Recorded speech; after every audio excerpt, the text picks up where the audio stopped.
Bitcoin blackmailers try to take $25,000 from my dad's E-Trade account. A cautionary tale about a new kind of financial fraud. Earlier this year, my dad woke to find that his E-Trade account had been hacked, and he almost lost $25,000. The culprit was a Bitcoin blackmailer, a title the Federal Trade Commission has appointed to the internet hackers that threaten to seize money or reveal unflattering details about someone's personal life unless they receive gobs of Bitcoin.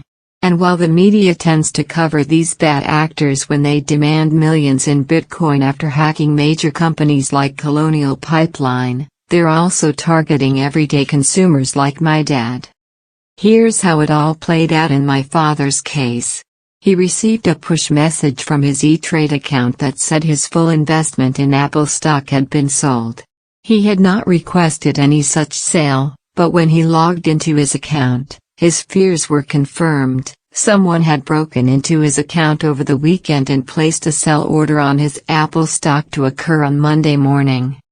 Now, when you sell a stock, it usually takes a few business days to process.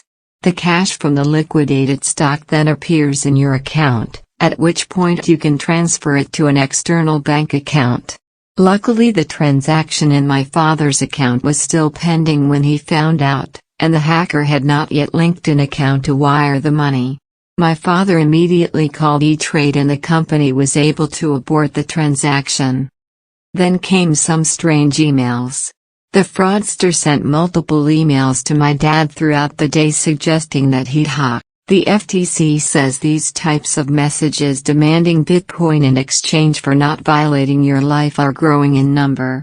To avoid falling prey, here are some steps you can take today. Don't respond to emails or texts requesting passwords. These phishing scams, where fraudsters send seemingly legit messages asking for personal information, are what often lead to financial fraud. You may receive an email that appears to be from your bank, the IRS or another institution asking you to click on a link and update your password or log in to retrieve an important message related to your account. Be sure to check the sender's email address and any links to verify the legitimacy of the sender. If the IRS or your bank needs important information from you, they probably won't email or text. In my dad's case, he recalled an email from Amazon asking him to update details for a recent order. He hadn't recognized the order, but figured my mother must have placed it since they share an account.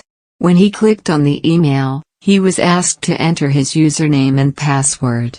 Unfortunately, he did. Update your passwords regularly.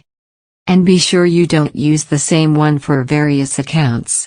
My father's Amazon username and password were identical to the one he used for E-Trade.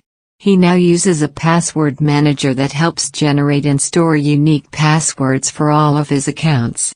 Some password managers that we like at CNET include LastPass and Bitwarden. Opt for 2FA when possible. My father also